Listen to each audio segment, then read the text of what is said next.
Hello, friends. Welcome to this month's episode of the Empowered Together Network. I am here with dear, dear friends, my co-founders, Alina Z in LA, Cynthia de Lorenzi, amazing in Las Cruces, New Mexico. I'm in Northern Virginia, and we are joined by four of our friends who are around the country as well. Paula Petri, PhD. She is in California. Helen Leonard is here with me in Northern Virginia. Alex, you're in the Eastern Kind of- Shore, Yep, Eastern Shore, Maryland. right? And Alpha Tate Mhm. O'Neill, amazing artist, author, all the Hollywood things. She is also here in Northern Virginia. So we welcome you tonight. We were to have a guest from Norway to lead us, Kristen of the Wind Foundation, but it's 1 a.m. there. So we're just going to record like we always do as women. We just roll with it. So tonight we're going to let's throw it over to Alina first. Cynthia, ask your question because Alina had great insight. So let's open it up to the group.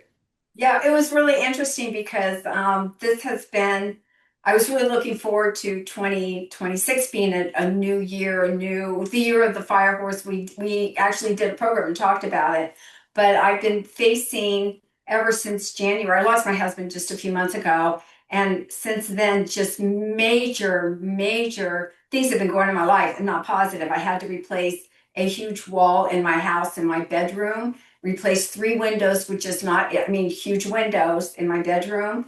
And that took months to do. And I was just yesterday finished that project.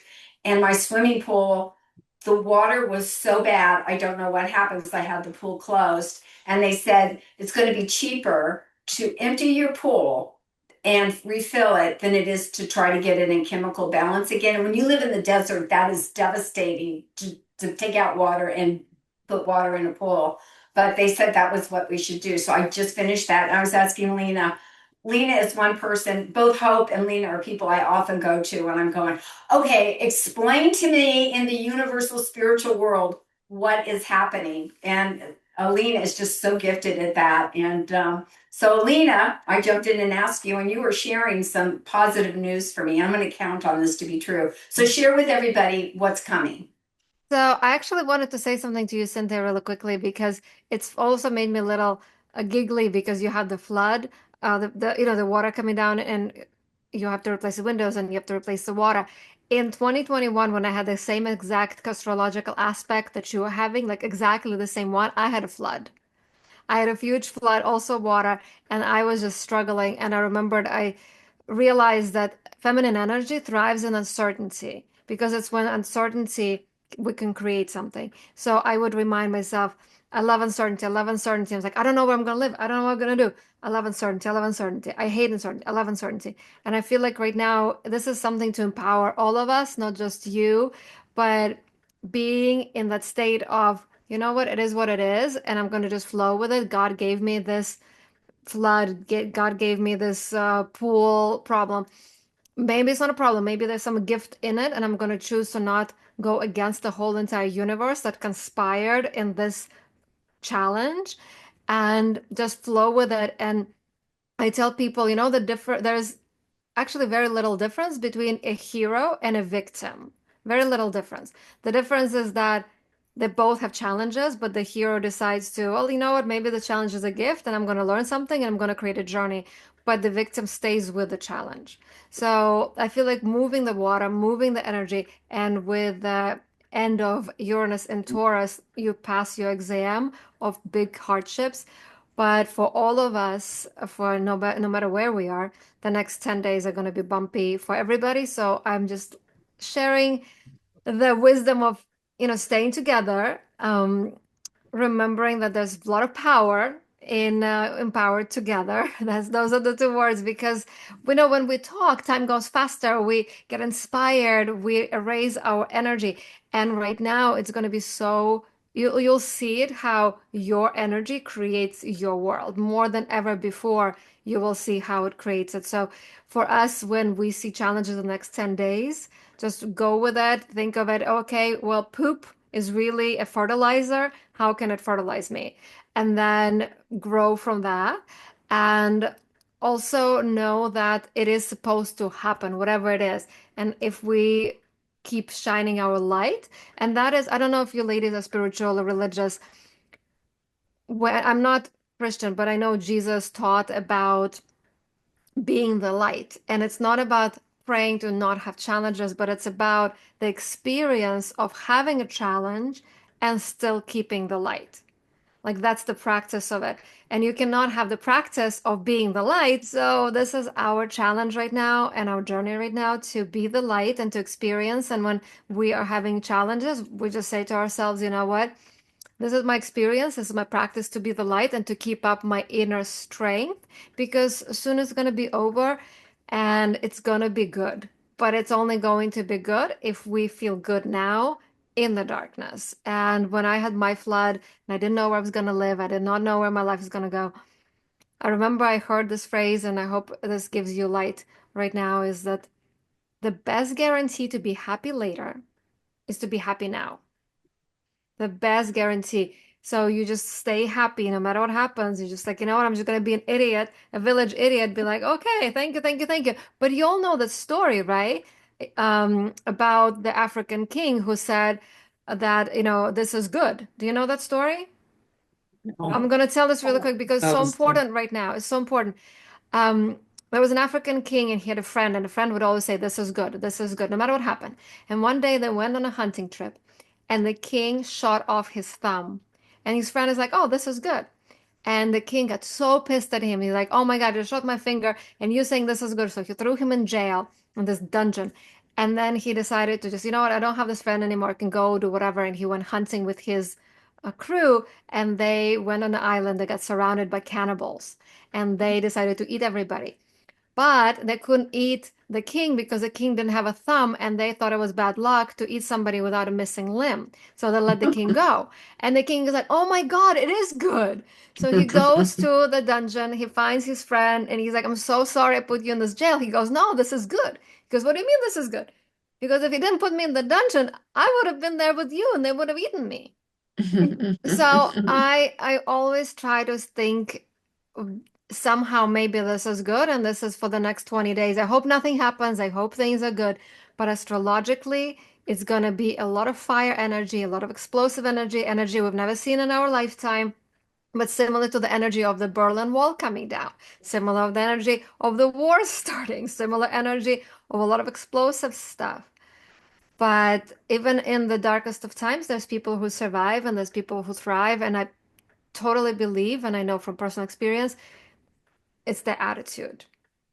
It's the I love that. attitude, and we have to keep being the light, especially when it's dark. It's not just theory. It's not just like, yeah, yeah, yeah, I'm the light. But when things come crashing, you're in panic mode. We have to keep having the light. So, Cynthia, for you and me, it's just until the 25th. The lesson over for everybody is until the 20th, and then hopefully things will pick up. And those of you who are Gemini, I'm sorry, but this is your lesson. This is your experience. You have to do it at once every 84 years. We get tested, and it's part of life. So Yeah, that's my $2. I love it. Well, I move on the 21st, so fingers. I move Great. again. Like, it's okay. It's okay. It's all good. There's the flow, right? I want to throw it over to Alex because she's at family night, and I want her to tell us about her amazing book. Wait, she just clicked off. I just think There you no, go. there she There you is. are. There she is. She's a children's book author and so many things. And hello, Bunny. Come join your mom. Yeah, so tell us about you. Talk about this, and we'll go around the whole group. That's what this is. It's girlfriends chatting, girlfriends supporting each other. And I think, the seven of us tonight, it's always perfect because we promote it, we push it out, and we encourage other women to join us with their courage too. So, Alex, take it away. Thank you so much. Well, we just met. We had a fantastic meeting with John Deducus at Elaine's, which was beautiful. And, I'm a children's book author. My first book is inspired by my daughter, who's running around behind me waiting for family night to start. So, yeah, give me questions. Well, What was tell your us. first book? What was it? Yes, there you It's go. called Libby the Lunch Buddy. What is it? It's called Libby the Lunch Buddy. Oh, I love it. I Yeah. love it. So it's very girly. It's very girly. The boys seem to like it too, but it's mostly for girls ages 5 to 8. So it's inspired by my daughter. It actually started with a picture that I drew for her and put in her lunchbox before kindergarten. and she loved it for some reason, and then it became like a bedtime story, and then it just kept evolving into a book, and that's where my book started.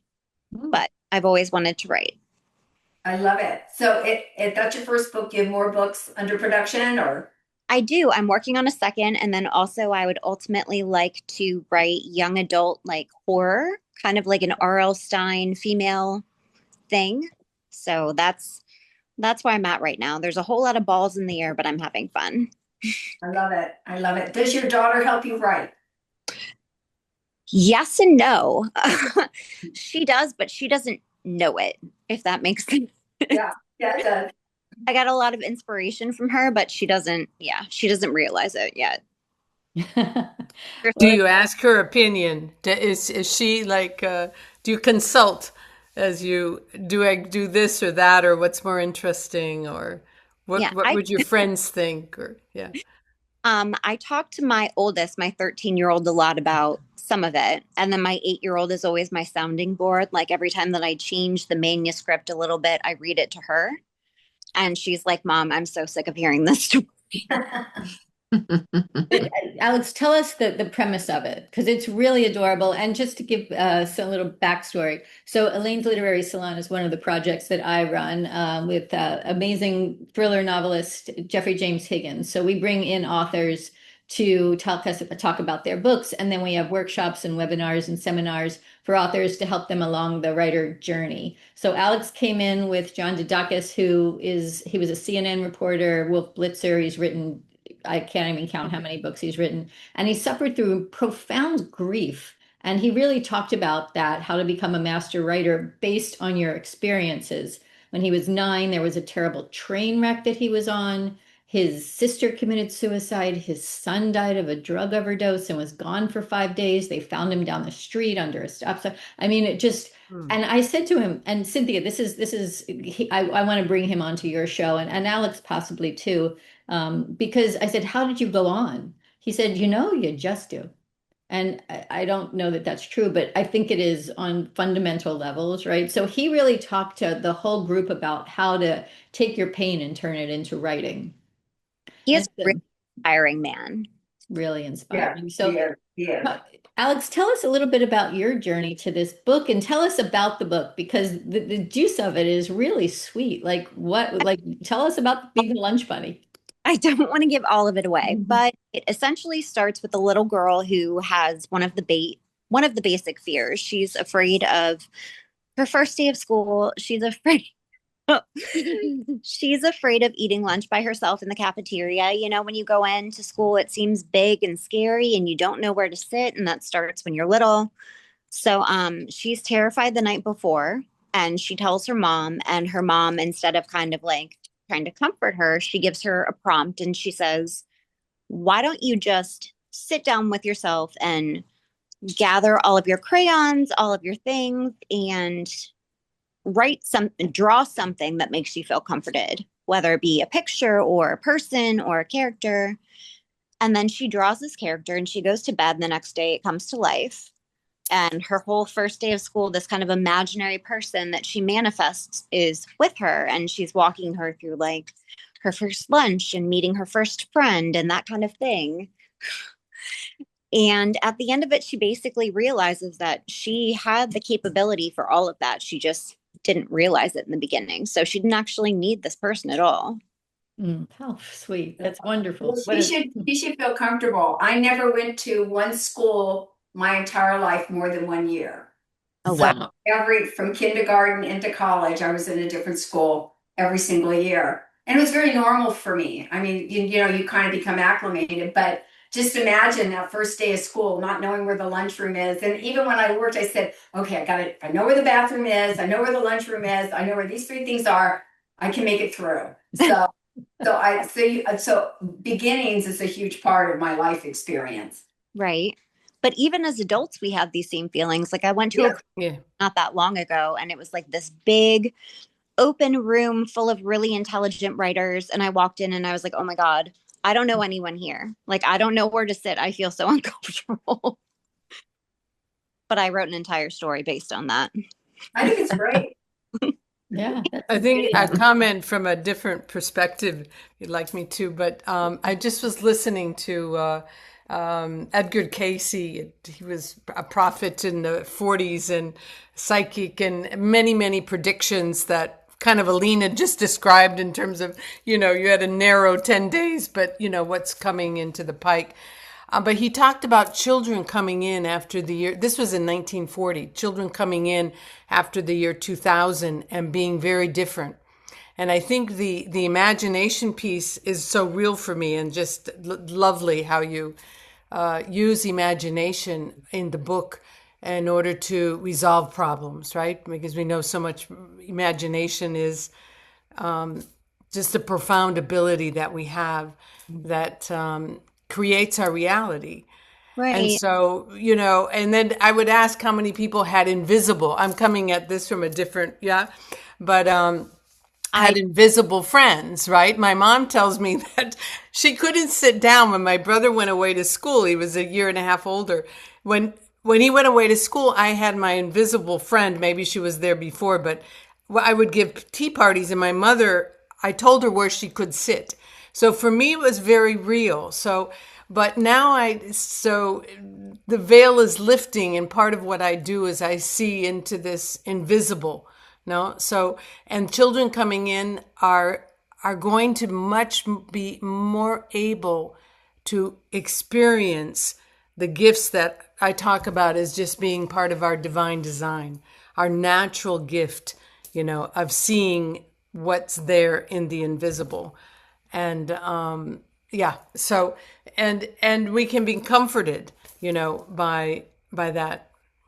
I love this Yeah. conversation and where we're going in the world, and we're touching on things that just think about that would have been it'd be like those are some crazy women talking about this stuff. And now it's like I want to be with those women who are having these conversations and exploring creativity and intuition and spirituality, whatever that is to you. I think it's so important, and embracing that is, I think, will shape the world. I almost feel like you go through really tough times because it shapes you for the next chapter that we don't even begin to see yet. I wanted to say something. I heard this and it really pissed me off, and they just touched on this, Cynthia. If a man, like, I'm not Christian, but like Jesus, 2000 years ago performed miracle, it was like, oh my God, miracles. If a woman performed miracles, she was burned at a stake. She was Right. a witch, Right, right? right. And if a woman wore a long, like, mysterious gown, she was a witch. But Jesus wore a dress and he had long hair. And they Yeah. were like, cool, let's do this. So it's just like, I am so glad that we're talking about this because it's like way overdue to have women to be respected and seen, because I feel like men are afraid of the power that we as women have with creativity, because literally our bodies are meant to bring in spirits into physical realm. Like, how much more mysterious can that get? They're talking about Jesus making all these miracles, but it's like women are literally creating people, like literally, not just in theory, and we're not getting the recognition of the power that we have, and we're not giving ourselves the recognition of the power that we have, and we should. And I'm glad that there's women like you who are empowering other women, and Alex, with your daughter, like bringing in that new generation of empowerment. It's so, so important.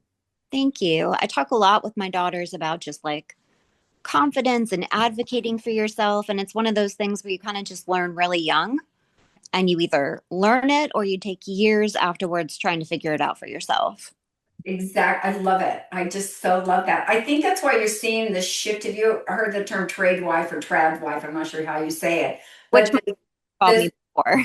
this movement that women have to slip back into traditional roles and Mhm. be, and that the evangelical church is trying to tell women that they need to be submissive to their husbands and vote how they say and do what they say, and the man is in charge of the house. And I think that this is grasping when women have become this beautiful birth of women taking leadership roles and speaking out and doing all the things that they're doing. I think people gravitate going towards the old and trying to drag us back, but there will be still women who'll break through and won't go there. Mhm. Yeah, better be. We all But are. you know what? Also, I think though that the traditional wife, I think what women are craving is not being at home and taking care of, like being the good wife who doesn't have power. I think what women are craving is not being a slave and doing the work that men do because it's exhausting. We can't live on the same level as men because literally we have 4 different cycles within a month. We don't have just circadian rhythms.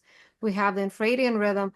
And so for us, if you're staying at home, at least like you can create your own rhythm and do your own thing. And I think that's women are craving to do things on their own, not necessarily belong to a man who's gonna take charge of everything. I think that's what women really want, to be their own. Yeah. I want to bring Helen into the conversation. She does this beautiful massage. So we're both massage therapists, and we met at the massage therapy conference a couple of weeks ago. And I was fascinated. She and her team, she had two other teammates who do the Bowen, what is Bowen, Work. We Bowen call it work, Bowen Bowen work. work. You could call it Bowen technique, either one. And it's beautiful, and it's super subtle. So tell us about that, bringing the mind and body and spirit together. But by the way, Helen and her two compatriots, they were all in white. It was like this magical deep breath, and they just really created a beautiful environment for us all to heal in. So let me throw it over to Helen. Okay, thank you. And thank you for welcoming me to the group. You are already inspiring me, you ladies. Mm. So it's lovely to hear connected souls. Hope and I kind of connected immediately when we passed each other in the hallway. So that was inspiring too. So I am a body worker. I've done body work for 31 years, and I love what I do, so I'm going to continue doing it. So I learned about Bowen work through a colleague of mine who was conditioning for the 60-mile breast cancer walk. And she was having issues, and she was in her 50s, you know. So she discovered Bowen work and made it through the breast cancer walk, no problem. I said, sign me up. I'm learning that work because I'm always looking for something to deepen the healing for people because I work a lot with chronic pain clients. It's kind of my specialty because I'm a chronic pain gal. So I've gotten better through modalities, and Bowen is by far my favorite. So Bowen works uniquely with the body. So what we're addressing is nervous system, muscle system, and fascia system. So it's so gentle, and it's very specific points along the spine and around joints. But you can work on anybody. I work on 2-week-old babies to 98-year-old plus. So it's so gentle. The body wants to be whole, well, and healthy. It wants homeostasis. And Tom Bowen figured a way into the body to help jumpstart the nervous system, the autonomic nervous system into healing mode, drop it out of sympathetic mode, which is fight and flight, get the parasympathetic mode coming back up so that we can get the healing and all the communication that has stopped or has been hindered since accidents, falls, injuries, what trauma to the body. So it's a reminder to the nervous system that we can get there and to get back to where it was before the injury. That's Bowen work in a nutshell. Yeah, that's beautiful. Tell us your story because it's pretty traumatic. And I want to also loop back around to Cynthia. So Alina and I do the questions bar. I do the Empower Together business interviews. And a third show that the three of us do is Cynthia's new one called Good Grief. So the way she's coping with Larry's passing is to, like in traditional Cynthia manner, just to bring joy to pain and just to bring joy to all of us. She is just a shining light, and I adore Cynthia. So I want to have you guys connect with each other because everyone has been through a serious trauma sitting here in our webinar this evening, at Yes. different levels. So Helen, tell us a little bit about your trauma and your healing through the Bowen work. So I was a horse trainer, horse enthusiast, horse judge, showed, did all of that from, 16 to 24. So that was my first career path. I was going to be a horse trainer, I was going to teach, and I was going to do all that. So I was doing that. And a 3-year-old horse that had apparently been broken to saddle and rider had just come back. And I was the first person on her. The owner was standing right next to me because, we weren't sure how she was going to react. She was a calm horse. I wouldn't have gotten on her if she wasn't. So we're walking around the ring. She's getting a little confused. She's not quite sure what we want. And all of a sudden, I'm trying to teach her left is left, right is right, stop means stop, go means go, the basics. And she don't know what happened, but she got confused at the very end, went straight up, and then fell backwards on top of me. So that's a very severe injury to happen to someone, and you're lucky if you walk away from it. I was very lucky. Was able to walk away. The saddle protected me from getting my pelvis broken, basically. So, but I was young. I was 24, in severe pain, for 10 years, the next 10 years, and got through 2 babies, 2 pregnancies, was a stay-at-home mom, and wasn't happy. My previous career path was data processing. So I said, I'm not going back to that. I want to be a stay-at-home mom. I want to really enjoy my kids. And I'm going to figure it out when the youngest gets to kindergarten, what I'm going to do. But I got better through chiropractic massage, and cranial sacral. I was drawn to that to try to improve my health.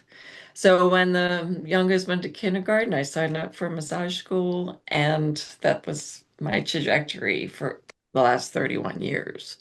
And then once I got Bowen work, it was probably, I'm going to say about 17 years ago. I could feel the very first session, my body was realigning internally from the horse fall that had happened, 20 years previously.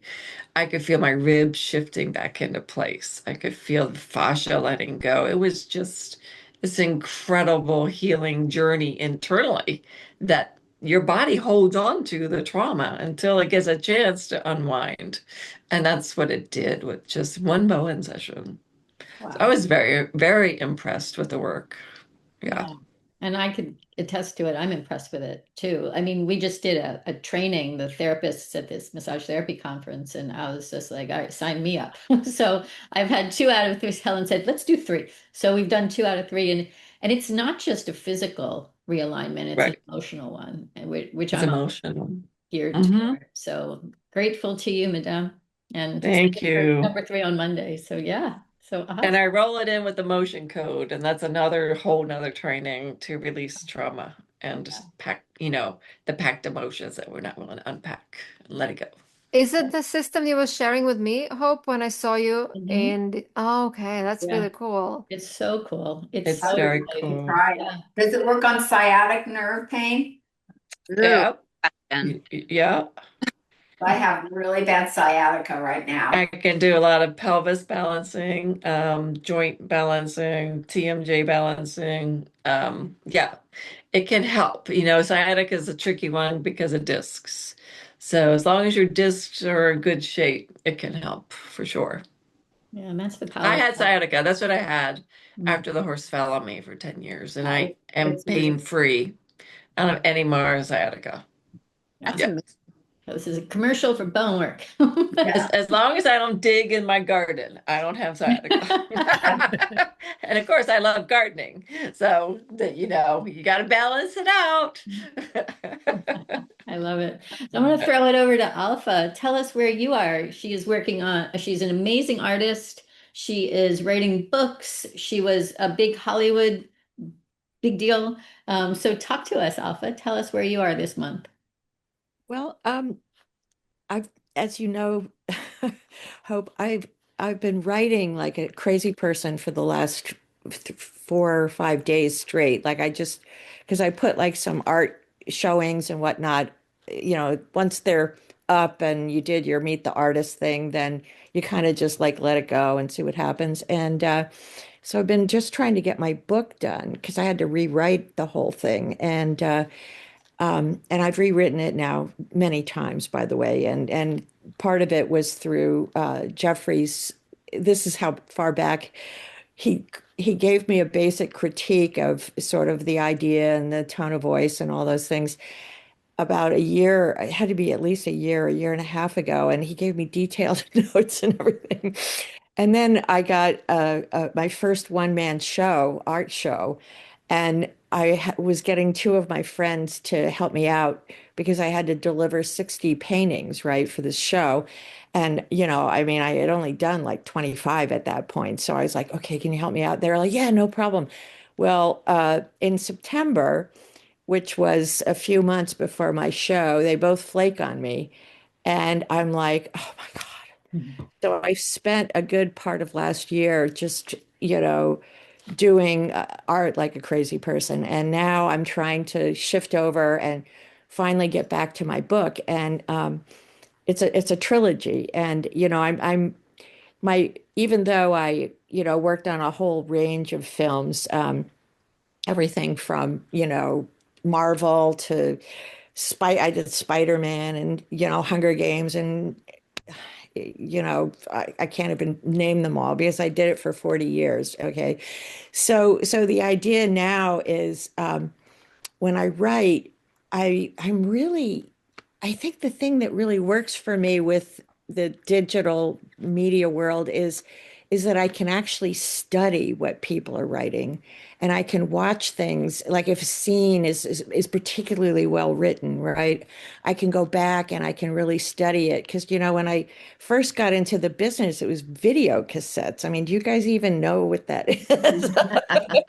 I'm Sure. so old. I'm worried when I say it's not a CD, it was before CDs, and people look at me blankly like, what?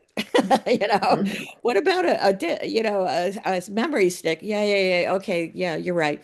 But I don't know, like I have such a conflicting sense of emotions about the past and the future. I can look back on the past and that how the past sort of it's like they put a diffusion lens on it and it sort of blurs and you can't really remember all the pain and suffering that you went through, right? And then the future is like AI and God knows aliens and who knows? Like, I mean, who knows what's going to happen, right? The Russians, I don't know. The Chinese, I don't know. We're going to take over Cuba, I don't know, right? So I kind of I mean, that's what I'm kind of doing, like I hope I fall into these wormholes, and Jeffrey's like, don't fall into the wormhole, just tell the story. And I'm like, but no, I don't exactly know how that works. And then I look it up and then I'm like, oh, that's how and then, okay, so my most craziest thing that is appropriate for what you guys are talking about today, I'm at the gallery. One of the galleries I work with, you have to do 3 hours of, babysitting while, a week because it's all volunteer except for, like the weekends. And one of the other artists that was manning the gallery with me is a quantum physicist. Okay.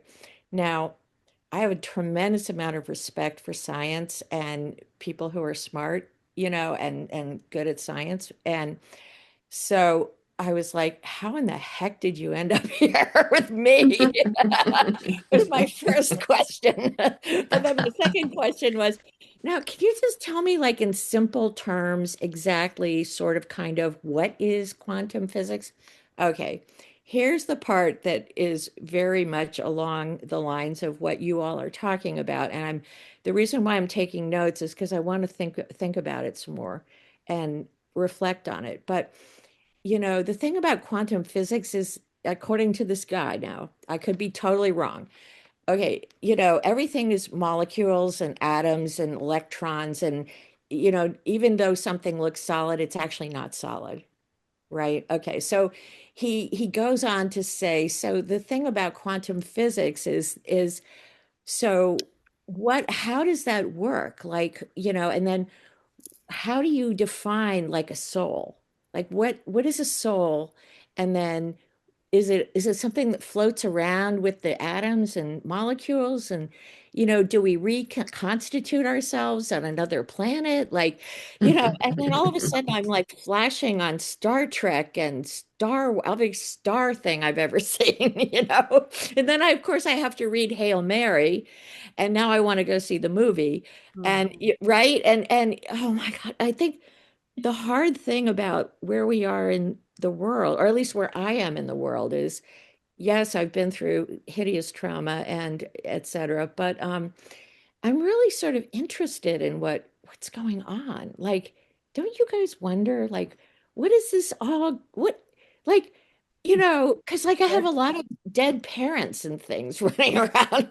And, sometimes I feel like my mother's presence. Have you ever felt like that? Like, all of a sudden you Mhm. walk in a room and you're like, oh, are you here today? Kind of thing. Yeah. Right. Or you talk to your dog. Like I talk to my dog all the time. And, my dog, sometimes he'll look at me like he really understood what I just said. Does that ever happen to you, or is it just me? Am I losing it? Yeah. Should I Oh, I stop love Yeah, that. no, I writing know and a All the lot about go time. outside for a walk? Do I need a walk? Like, I mean, I'm sorry, you asked. You asked, so I No, just told you. but what I I love All the is that time. I love that all Yeah. seven of us are going through the exact same thing in completely different ways. Right. And Yeah. that's the beauty of these conversations, and also women in general, because we can be vulnerable and we're willing to come on here on Yeah. a podcast and talk about it and share. Right. So to me, that's the beautiful thing. It also takes the loneliness and the fear out of it. Right. Right. Great. True. Yeah. Hmm. Yeah. So it's Because we beautiful. Agree. All right. all of us have faced stuff is what I'm sort of taking away. And Yeah. we're all trying to be optimistically moving forward, which I really like that.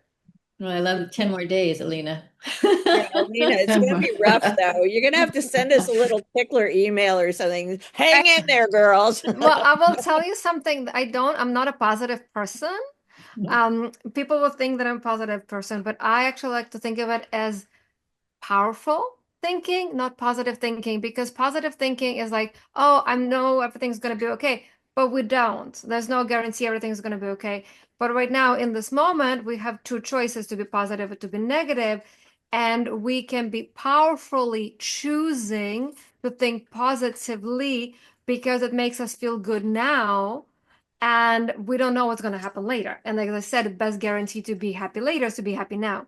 So it's not like positive that I think everything's going to be okay, but I choose to think that because that's how it can be okay, which ties into quantum physics. Because when we talk about quantum physics, it's the invisible, what we cannot see. But like what you said about your mom being there, energy cannot be created or destroyed. It only changes form. So your mom never left, right? It's just different realm. We cannot see it. Quantum means it can happen right here and it can happen on the other side of the universe at the exact same time.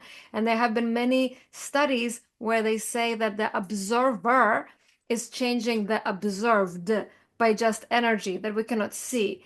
And I'm teaching a class tomorrow to these kids, and I'm going to start it out at like, do you believe in Wi-Fi? Don't, no, you don't believe in Wi-Fi because you have this little guy and you can put a little password and get a little number and it connects. Well, I think it's the same for energy. I think it's the same for everything. I think it's the same for the future. There is a code that there's so many different futures that are available to us, but we have to put the right passcode and take the right energy, experience the right energy right now to get access to that timeline. And I had a little, maybe not miracle for other people, but it was for me when the Cheeto in charge posted something, I'm going to kill the entire civilization. I was like, I'm not giving him my energy. I'm not even going there. I'm not going to get upset. I'm not going to get mad about it. I'm just like, I would ignore. He doesn't exist in my universe. And within a few hours, he's like, I changed my mind, whatever bullshit. But I don't know. Did I affect that in my reality? Maybe there's another Lena living in another wave, another place where she's scared and she's miserable and something bad is happening. I don't know. But Sometimes I think about, if you think about time, how long it takes light to travel. And right now, light is hitting a planet somewhere far away that has dinosaurs on it. And when you go through the trauma, experiencing losing the beloved, my most beloved person in my life. And I think, well, the light right now is just getting to a planet the day Larry and I met. Oh, But oh, that's a reality that exists right now. And so somebody is looking at our earth, and I am meeting Larry for the first time. And I just have, I'm looking for small miracles in our house. When you live in the ceilings are like 12 feet, 14 feet. They're very, very high here. And I was doing dishes and I always said, send me something there. I talk to him all the time. I said, I'm not going to. I said, I'm going to talk to him. I heard myself on the Ring doorbell. Honey, I'm home. That's okay. I just feel like I need to have that connection. But there was like one tiny, tiny bubble that just came from the soap. And I said, if you're here, and it rose up. And I said, I'm not going to stop looking at it. And it went way, way, way up. And our ceilings are very, very high, and I have big arches. I can kind of turn this so you kind of see, just how it is here. So it's huge ceilings. And I said, I'm going to follow the bubble. And if it's him, I'll know. And as I followed the bubble, and it went way up over the sink, and then it crossed the kitchen and came down to the living room, which is where I have a book of him that somebody sent me of travels we had done together. And it landed on the palm of my hand. And I knew he was there. of course. Yeah. Yeah. I mean, Yeah, for that sure. would be him. And Yeah. then today I was outside working, and I saw a white butterfly, just a tiny one. And it was just some flowers are starting to come out. And then another white butterfly came, and they both danced together. And then one flew away. So I said, I think that's a sign, but I'll take it as a sign. Yeah, So, and it's all here. They're still here. And somebody told me because they're all energy, and this is all energy, they come through the phone a lot. So you can ask him, like, my father, he just passed, he called my mom. Like the picture just showed up. It was the most weirdest thing. We've had some weird things happening, but they play with lights and they play with energy. I So, but have it's all yeah, here. yeah. I read that somebody wrote that from the death, they said, I'm not dead, I'm not gone. I have become part of your soul. So my Yeah. soul is now with your soul. And I think that's just such a beautiful. And these two girls knew my husband. He was just this Oh, extraordinary man. He just was just this one in a lifetime kind of people. So For your loss.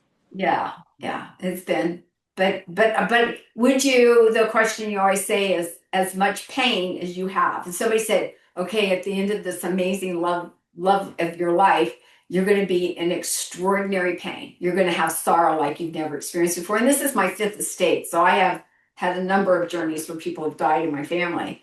And I said, would I do it again? And I would do it again, even sitting here at this moment experiencing pain. And I'm sharing my story because I'm learning so much now about grief that I never knew, because it's one word, but under that are thousands of words. And it's kind of like you get to see an iceberg and you see the top, the pain or the anguish, the sorrow, the regret, or whatever.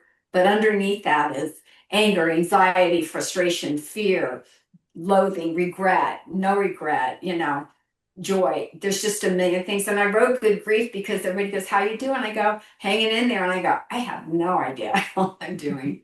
And my daughter said something really interesting to me because we've been going through a lot in our family. And she's also a Taurus. And she was telling somebody, it's been so much we've been going through. She says, it's like I brush my teeth and I don't know who I am. So now when we brush our teeth, like, good morning, I don't know who you are, but I'm going to brush your teeth. So that's kind of what the journey's like. Yeah. It's So amazing. yeah. Go ahead, Paula. No, it's interesting, Cynthia, because you were beginning with the the structures in your home, kind of being redone. Now that just, and that's what happens, I feel, also inside of us with grief. Like inside of us, our identity is being reshaped. And the biggest, the element that is most related to grief, I feel, is water, right? So when you mentioned your pool, you da da da, and the water and window, and And so it's from my world view, studying shamanic energy medicine, and then I went off and studied quantum physics, and I've put it together into this program. Anybody who wants to be able to see energy, come join me. But I would from love that, that. Yes. I yeah, would. from that view, inside outside matches. No, so what's going on inside yourself is being mirrored to you in your home, and so as you're tending to yourself and your emotional world, and you're also tending to your home. And I've done quite a bit with grief, and I love the West African tradition of where they would take a piece off of bark off of a tree, and then wear it as a necklace, wear it as a bracelet. And as the tree healed, it was a metaphor for the healing of the grief. It was a symbol for others to know that the person had a significant loss, but also how nature and butterfly, how you referred to, nature is a mirror to us, or as a mirror, but also they communicate. We are of nature, so in a way it's that way, it's a mirror, but it's also we are in communication always, like with nature. And so the butterfly, and I've seen many disincarnate beings. I've served as a medium for many people, and I don't believe there's afterlife. I just, I know. I went beyond believing to, I have no doubt. I've just seen too many people, and the beauty of that believing and knowing is that it then you experience it as you experience with the butterflies, and then once you begin experiencing it, then you I think it changes. It just changes the entire view of the world. I think Yeah, there's I want to nothing look more at this. profound than knowing that life lives on. Our deepest, darkest fear is death. And Christianity, most religions have done it wrong, right? So it's creating a lot of fear around death, and it's a form of control and all kinds of things we could talk about. But then when we can know that we transcend it, that we never die. The energy, as Alina was saying, just never dies. So where does it go? And it's a bit of a mystery how we live on, but the soul, the energy of the body leaves the body. Yeah, the same way we came into a body, we leave the body and live again. And resurrection, reincarnation. I did a study. I'm putting all this together for young people, but I'm teaching adults along the way. But when you list all the different possible religious and spiritual traditions, there's just there's reincarnation is part of all of them, other than for Muslims and now our current Christian belief. But the early fathers in Christianity, the Gnostics, it was just known. It was just part of the belief, understanding of life. And Jesus' story in itself, because he came back, right? He lived and people saw him and interacted with him for several days. So blessings to you for the grief, though, and the loss, and the power that comes, I think, through women to share their story in a powerful way that, you're going to do a lot of healing with by sharing your story and being able to be vulnerable in that way. Yeah. So, Mhm. yeah. It's something you want to do and not want to do, but I do because I think we learn from it. Because it's one of the most powerful emotions you ever go through. Just that you have that experience, and it's eventually we will all hit grief. Maybe it's not going to be the same as mine or anything else. It was just so weird.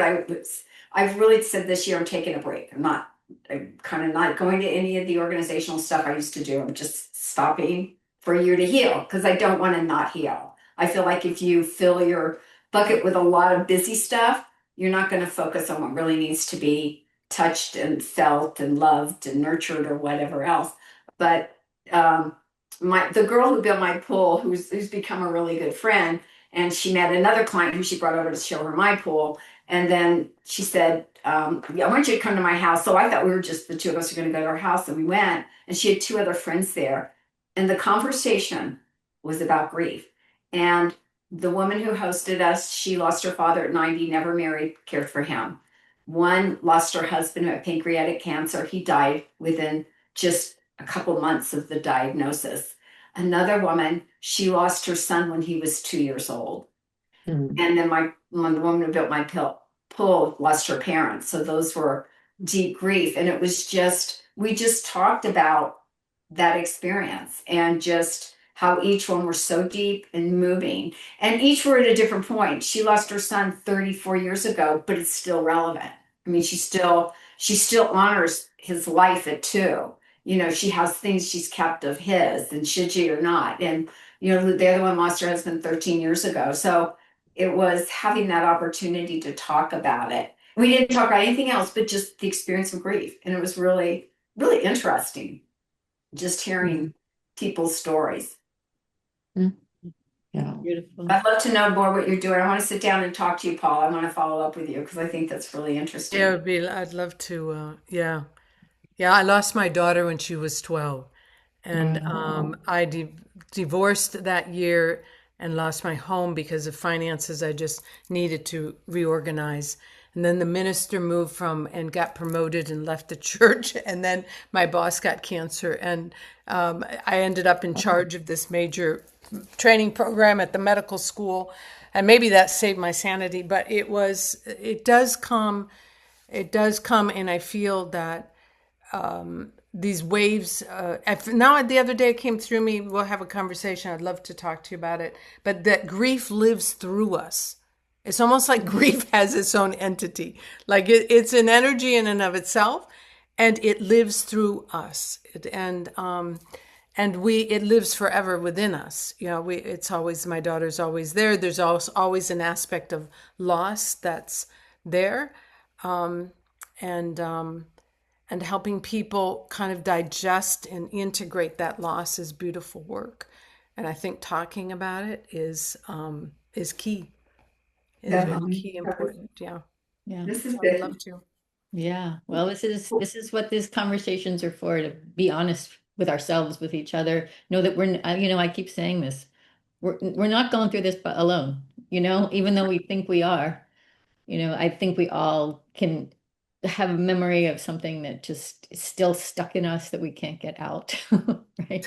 Definitely. But talking about it, knowing that we're not unique or alone in this. And I think that's really important. And that's, to me, what being empowered together is. And that is the perfect conversation for tonight. I can't thank you all enough for being here. It's really magical. And we'll produce this so other people can join us in this conversation, ask questions, connect each other. That's the whole point.